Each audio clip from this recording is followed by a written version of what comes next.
Welcome back to the channel. In today's briefing from the White House, Press Secretary Karoline Leavitt addresses key questions from members of the media on June 19, 2025. From national policy updates to pressing international developments, this session covers it all. Stay tuned to hear the latest direct from the podium. President Trump's powerful efforts to secure our homeland are working. According to newly released numbers, last month, Border Patrol saw a 93% decrease of illegal aliens crossing the southwest border between ports of entry from May 2024 under Joe Biden, when they encountered more than 117,000 illegal aliens. And this particular statistic is absolutely astounding. In the month of May, under the Trump administration, 0 illegal aliens were released into our country by Border Patrol. Let me say that again. Not a single illegal alien was released into the interior of the United States of America last month under this administration. Let's contrast that to Joe Biden's failed leadership, where immigration officers were wasting their finite time and resources processing dangerous illegal aliens for release into the United States. President Trump immediately terminated that reckless Biden-era practice that undermined the rule of law, jeopardized public safety and our national security, and diverted critical resources away from stopping deadly drugs and violent criminals from entering our country. That's the reason why not a single illegal alien was released into the interior of the United States in the month of May. And as a result, we now have a border that is reaching unprecedented levels of operational success. The efforts by President Trump to stop the illegal immigrant invasion and secure the border in this short amount of time represent one of the greatest achievements by a presidential administration in the history of our great country. With illegal entries being overwhelmingly halted, the Trump administration is dramatically ramping up efforts to arrest and deport all of the millions of criminal illegal aliens that Joe Biden let into our country over the past 4 years. President Trump has directed all of our ICE officers to do everything in their power to carry out the single largest mass deportation operation in history. Illegal criminals who are hiding in America's largest so-called sanctuary cities will be increasingly targeted for removal. Radical Democrats will no longer be allowed to shelter illegals who threaten public safety as part of their cynical efforts to expand political power, drain the American taxpayer, and artificially lower wages and steal American jobs. ICE officers are courageous heroes, upholding the rule of law and keeping our citizens safe. And they have the full and unwavering support of this president. In economic news, President Trump's pro-growth agenda is delivering for the American worker. Through the first 5 months of the Trump administration, real blue-collar wages are up nearly 2%. It's the strongest growth in nearly 60 years, and a stark contrast from the negative wage growth seen during the first 5 months of the Biden administration. America is quickly returning to the successful formula of the first Trump administration: low inflation and rising wages. Once the big, beautiful bill is passed, this positive trend will only accelerate. Senate Republicans are continuing to push this critical legislation forward. The One Big Beautiful Bill will drive growth and supercharge the American economy. The Council of Economic Advisors found that the One Big Beautiful Bill will raise take-home pay by nearly $14,000 for a year for the average family of 4. The CEA also found that the One Big Beautiful Bill will increase wages as much as $11,000 for the average worker in America. The One Big Beautiful Bill expands the child tax credit and makes it permanent for more than 40 million families with children. And the bill will deliver no tax on tips, no tax on overtime, and substantial tax cuts for our incredible seniors. Simply put, the One Big Beautiful Bill is a massive win for middle-class Americans. When nearly 80 million Americans sent President Trump back to this White House, they were doing so expecting these popular policies to be enacted. Republicans in Congress have a mandate to deliver, and President Trump demands they send this historic bill to his desk for signature by Independence Day, July 4th. The American people are fully behind President Trump. According to brand new polling from Insider Advantage, a clear 54% majority of Americans approve of the job President Trump is doing. That's because this president is keeping his promises and taking action every day to improve their lives. And passing this bill will help fulfill a number of President Trump's core campaign promises. Now, regarding the ongoing situation in Iran. I know there has been a lot of speculation amongst all of you in the media regarding the president's decision making and whether or not the United States will be directly involved. In light of that news, I have a message directly from the president, and I quote, "Based on the fact that there's a substantial chance of negotiations that may or may not take place with Iran in the near future, I will make my decision whether or not to go within the next 2 weeks." That's a quote directly from the president for all of you today. So we'll kick it off for questions here in our new media seat. We have Eli Lake from the Free Press. Eli, go ahead. Thanks so much for having us. Thank you. The Free Press. The decision to extend the, delay in enforcing the TikTok ban. Sure. Can you talk about how the White House understands its constitutional authority in light of the Supreme Court's decision in January that said that the president had to enforce the ban? Sure. Well, as all of you know, because the president put it out on his Truth Social today, he did sign an executive order to extend the TikTok ban for 90 days. So in the effort to make a deal, and the White House counsel and the Department of Justice have reviewed this executive order, and I can get it for you. I think it's on our website by now. If it's not, my team will now put it up immediately. And you can read the language in that executive order. And the White House counsel's office and the Department of Justice strongly believe in the legal rationale for this executive order. They wouldn't have the president's pen hit it if they didn't. And the political reasoning for this, of course, is because the president made a promise to keep TikTok on. There are 100 million Americans who use this app. It's wildly popular. He also wants to protect Americans' data and privacy concerns on this app, and he believes we can do both things at the same time. So he's making an extension so we can get this deal done. Can I get a follow-up? Sure. A few weeks ago, Tucker Carlson reported on a meeting between the president, Mark Levin, and others at the White House. Is there a leak investigation, and can you say who else was in that meeting? I'm not aware of a leak investigation at this time. I, for one, do not reveal details about the president's private meetings without his permission to do so. But certainly the president does not like when people leak. He takes that very seriously. This entire administration takes that seriously. And that's why you've seen at agencies, some of the cabinet secretaries have been given the authority by the president to let go of staff who are engaged in such leaks, especially those that risk American national security. Sure. Go ahead. Caroline, thank you. So Rhino warmonger Lindsey Graham, he recently called on the U.S. to go all in. That's quite the lead to a question. Right. What's your message to everyday Trump supporters? Not the Tucker Carlsons or other big names, but everyday Trump supporters, grassroots who voted for President Trump to stop the wars, rejected this in the primary, going into another war with voting against Nikki Haley, and they want to see non-U.S. involvement in this war. What's your message? Trust in President Trump. President Trump has incredible instincts, and President Trump kept America and the world safe in his first term as president in implementing a peace through strength foreign policy agenda. And with respect to Iran, nobody should be surprised by the president's position that Iran absolutely cannot obtain a nuclear weapon. He's been unequivocally clear about this for decades, not just as president, not just as a presidential candidate, but also as a private citizen. In fact, I have some quotes for you. In 2011, President Trump said, "America's primary goal with Iran must be to destroy its nuclear ambitions. We cannot allow this radical regime to acquire a nuclear weapon that they will either use or hand off to terrorists."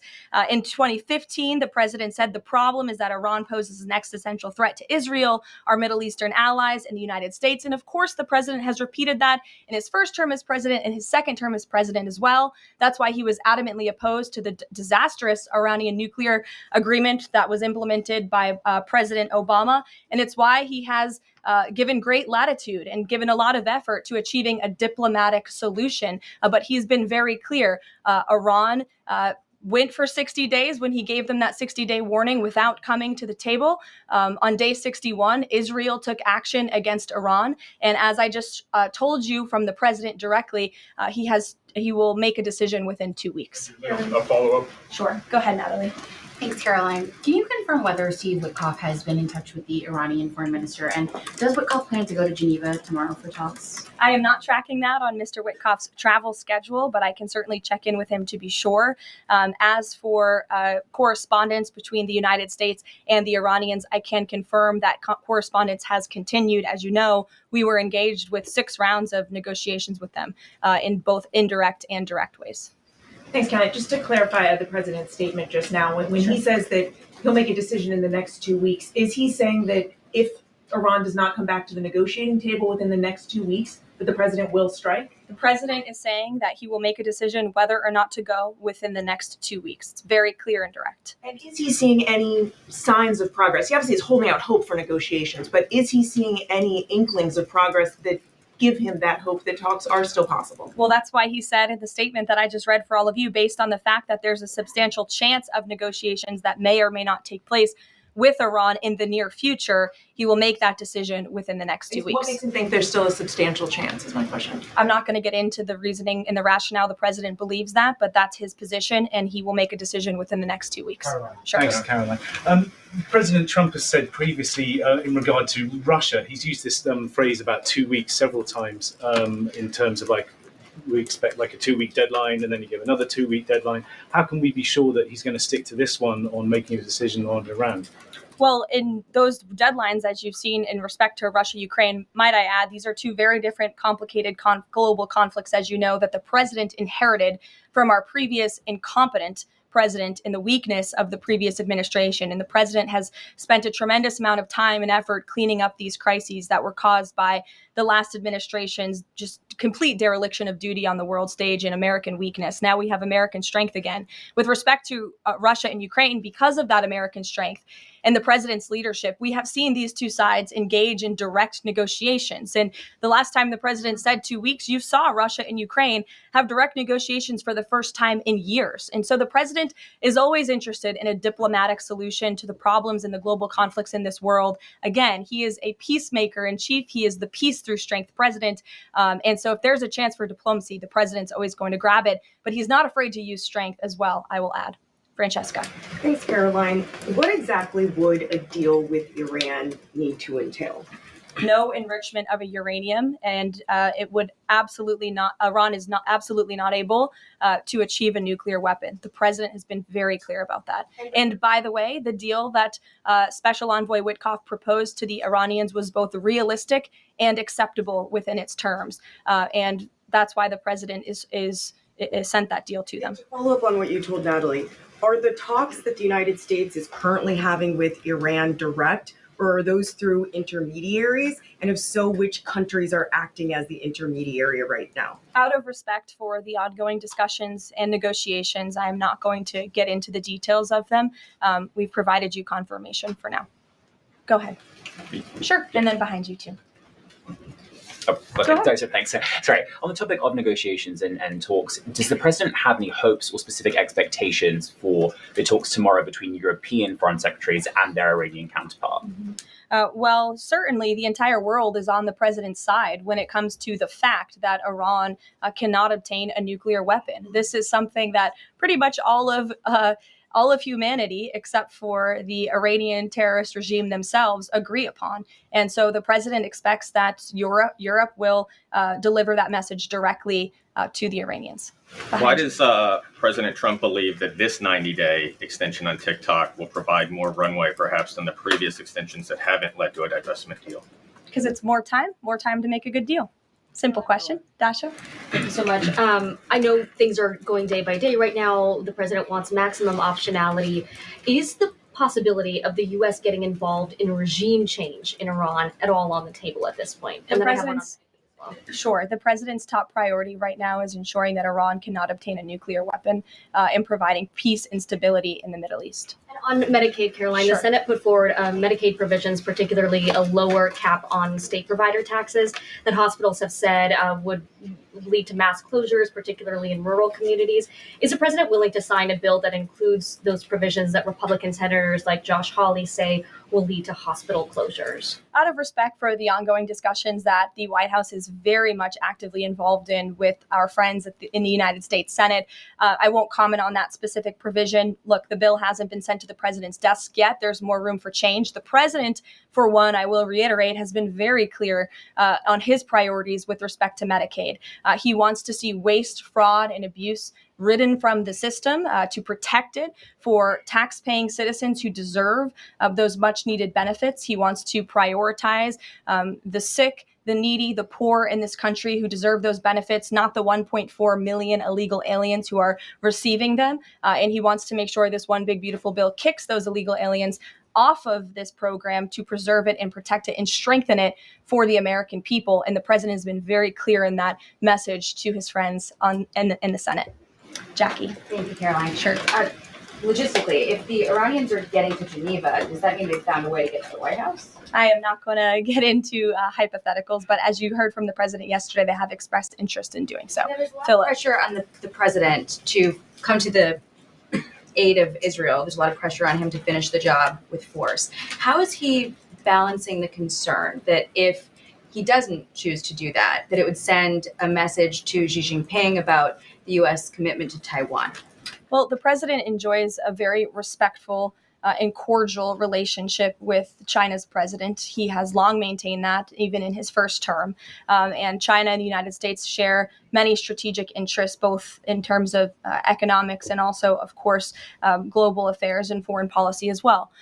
However, when it comes to balancing these different viewpoints, the president is balancing a lot of viewpoints, and he is listening not just to other world leaders, but to his advisors and to people here in the country and the American people too. And I think that's what makes this president such a great leader, is his ability to listen and make a good decision on behalf of the American public based on his instincts and his experience. Don't forget, this is a president who was here before, and the world was a much more peaceful and stable place when he left office than when he came back in after the past 4 years of complete incompetence by the previous president. Philip, go ahead. Thank you, Caroline. Two quick questions. When the president says Iran is very close to a nuclear weapon, is he relying on U.S. intelligence or intelligence sharing from an ally to make that assessment? It is a fact, and the United States government maintains this fact, that Iran has never been closer to obtaining a nuclear weapon. And then if the U.S. were to take some type of military action, would the president go to Congress to seek war authority? I'm not going to engage in hypotheticals. I gave you the statement from the president. He'll make a decision within 2 weeks. Thank you, Caroline. Sure. Go ahead. Thanks, Caroline. Mary and then Elizabeth. Two questions, one on Iran and then the second on something Jasmine Crockett said this morning. So given that we know the Iranian government did order an operative to assassinate the president, is there concern that Iran might respond with non-traditional military ways to some kind of strike on Iran, such as another assassination attempt? And has the Department of Justice looked into this last attempt on the president's life? I believe Secret Service and the FBI have looked into the 2 assassination attempts that took place against the president, both of which were sad days in our nation's history. So I would defer you to the Department of Justice on where those investigations stand. But as for your question regarding Iranian retaliation, I'm not going to engage in hypotheticals again, but I can assure the American public and the world that this administration is prepared and ready to defend American interests and assets, not just in the region, but here on our homeland as well. Thank you. And then really quick on Jasmine Crockett, she said, I believe, that Trump supporters are mentally ill before calling for bipartisan support against the president. Can you respond to that, especially considering she's a rising star in the Democrat Party right now? She is a rising star. It's quite something to behold, actually. I hope that she continues to be a rising star for the Republican Party, at least. I think it's incredibly derogatory to accuse nearly 80 million Americans of mental illness. The last time I checked, Jasmine Crockett couldn't dream of winning such a majority of the public as President Trump did. And the America First movement, which President Trump has built, is filled of hardworking patriots, the forgotten men and women, business owners, law enforcement officers, nurses and teachers, and middle America, as we all know, from where you all grew up outside of this beltway. That's who makes up this president's movement. And Jasmine Crockett should go to a Trump rally sometime and she can see it for herself. Oh. Jennifer. One on North Korea and one on China. Sure. On North Korea, they launched some rockets into the ocean today. What does the White House make of that? Do you read any meaning into that timing of that launch? And then on China, do you have any reaction to Xi Jinping's offer of intervening in Iran diplomatically? And are you seeing any signs that China would get involved militarily to support Iran? I don't believe we're seeing any signs of that at this moment in time. As for Xi Jinping's offer, I will leave it to the president to respond to that himself. As for your question about North Korea, we are monitoring the situation. The Trump administration is in close contact with our new South Korean counterparts as we work together to deter our adversaries and preserve a free and open Indo-Pacific. And no matter where, our adversaries and our allies alike know that President Trump will not tolerate threats against our interests on his watch, even as he works to resolve the wars that he inherited. Question. Alex, go ahead, and then I'll come to you. Thank you. Is the president concerned about the economy if farms and hotels, et cetera, struggle to find workers? The president's always concerned about the economy. That's on his mind every day. He wakes up, he checks the markets, he checks wage growth. As I pointed out, it's a record high today for middle class and American workers. So the president's always wanting to ensure that we have a strong and robust economy for the American people and worker, and we do. As for the specific concerns regarding jobs, look, the president has made it very clear we need to remove public safety threats from the interior of our country. And that remains the focus and the priority of this administration when it comes to deportations, no matter where somebody works. If they're an illegal alien rapist or murderer that was allowed into this country in the past 4 years by this administration, the American people want those types of criminals to be deported from our country. And that's what the president is backing ICE to do. Thanks. There was an apparent skirmish between the Chinese and the Philippines in the South China Sea. Just curious if you had any reaction to that, and if the steps you're taking towards the Middle East right now are reducing your capacity to deal with that situation. I believe that happened as I was preparing and coming out here, so we'll get you a response to that. Certainly we have one, and our teams are always monitoring situations all around the globe. Okay, and then one more just on Iran. Just over the past 24 hours, we've seen some Israeli strikes on Natanz, Isfahan, and Kondad nuclear facilities. Is there any assessment just of how effective or what the result of those strikes will be? What I can share is that the IDF and Israel, I think, have exceeded a lot of people's expectations in their ability to really hinder Iran's nuclear facilities, but also they've taken out key people in the Iranian regime's leadership as well. So this is something, of course, we are monitoring and watching every day. And the president was just in an intelligence briefing. He continues to be briefed by his National Security Council, and he will throughout the duration of this war and conflict. And he also remains in constant communication with our Israeli counterparts, most notably Prime Minister Benjamin Netanyahu. Kristen. Thank you, Caroline. We have heard from a number of U.S. officials who say that Iran doesn't want to make a deal, that they are just stringing the United States along. What is to say that they are not going to continue to do so if we continue to give them extensions, now 2 weeks before 60 days? Look, Iran is in a very weak and vulnerable position because of the strikes and the attacks from Israel. And with respect to the president's statement, I shared that with all of you. And he has been very direct and clear. Iran can and should make a deal. We sent a deal to them that was practical, that was realistic, or they will face grave consequences. Why is Steve Witkoff not participating in the talks this week? I can ask Mr. Witkoff why he is not. Thanks, Caroline. Does the president object if Israel attempts its own operation against Fordo in the next 2 weeks? I won't decide that for the president, nor will I share that here. I'll let him speak to that. And then just another one. Iran is apparently warning Europeans that if struck by the U.S., it may withdraw from the nuclear proliferation treaty. That would result in throwing out inspectors and taking the program dark. What does the president think of the value of having Iran as a full signatory of that treaty? Well, that's reckless rhetoric, but I understand the Europeans are meeting with the Iranians tomorrow, so we'll see how that meeting goes. Just one Nikki, more on Juneteenth. Does the Nikki. president plan to commemorate the holiday today or make any comment on it? I'm not tracking his signature on a proclamation today. I know this is a federal holiday. I want to thank all of you for showing up to work. We are certainly here. We're working 24/7 right now. Nikki, go ahead. Actually, that was my question. Will you plan to mark Juneteenth in any way, either today or with an event later on, maybe next week? Sure. I just answered that question for you. Go ahead. Thank you very much, Caroline. The fact that this president is giving some time and space for diplomacy, another 2 weeks, does it mean that the president is trying his best to avoid a direct conflict with Iran? I think the president has made it clear he always wants to pursue diplomacy. But believe me, the president is unafraid to use strength if necessary.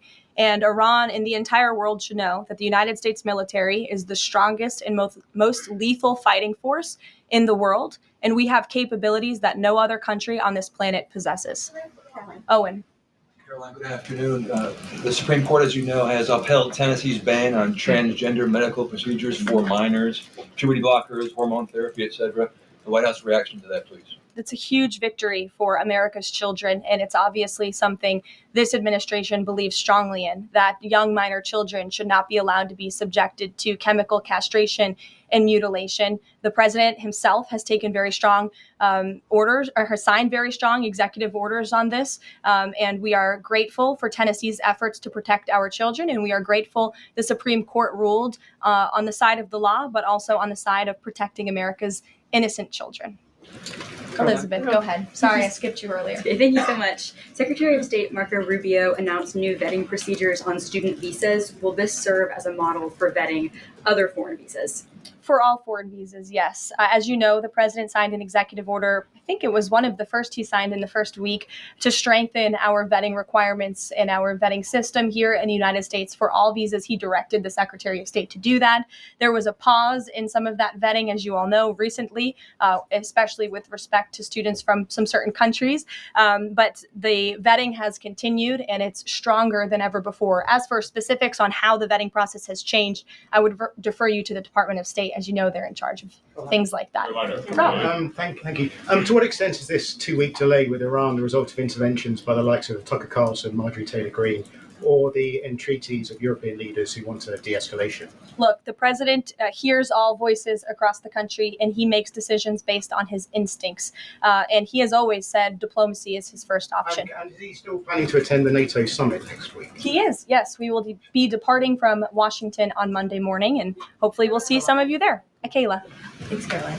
Oil prices have been spiking over the last week. Is the president watching the oil market, and is that factoring into his decision making in the Middle East?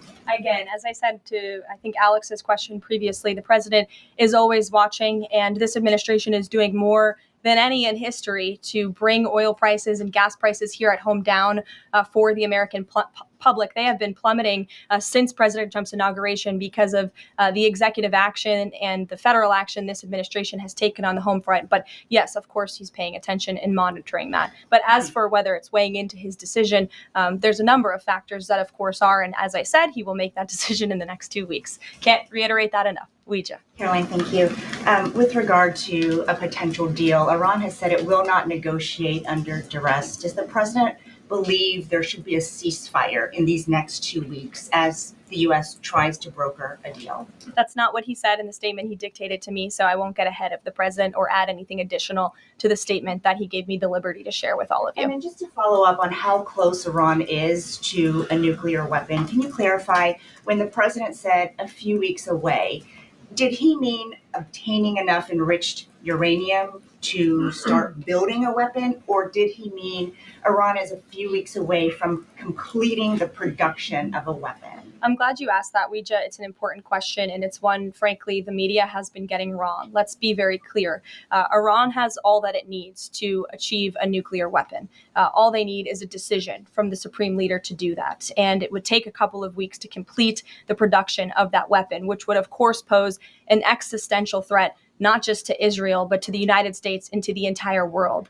And that is something that the entire world, including countries like Russia, is in agreement with, that Iran should not and cannot obtain a nuclear weapon. And that's why the president believes that, and he's believed that, again, not just his political career, but frankly, his entire life.